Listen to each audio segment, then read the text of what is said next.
Hello மக்களே, my friends. இங்கே பாருங்கள், நாங்கள் வந்து பொங்கலுக்கு கரும்பு வாங்க வந்தோமா.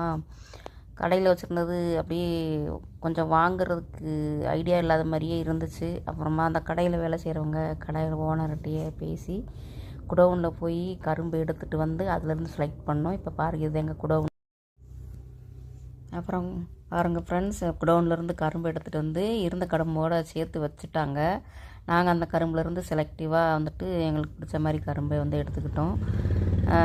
மொத்தம் எத்தனை கரும்புனா 30 கரும்பு, ஒரு கட்டுக்கு வந்து 15 கரும்பு அப்படின்ற மாதிரி 2 கட்டாக வாங்கியாச்சு.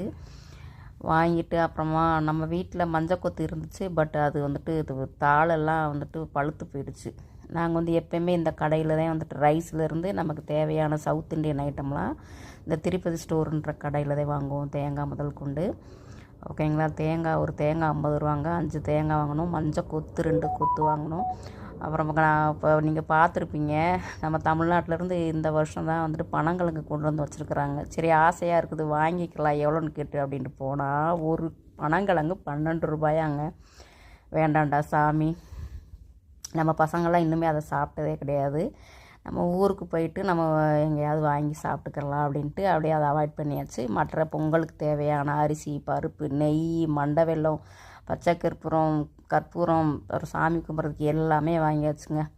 அப்புறமா ஆட்டோ பிடிச்சிட்டு வந்துட்டார் எங்கள் வீட்டுக்காரரு. அதுக்கப்புறமா அங்கே வேலை செய்கிறவங்களவே வச்சு ஆட்டோவில் வந்துட்டு ஏற்றி கரும்பை வச்சு கட்டிட்டு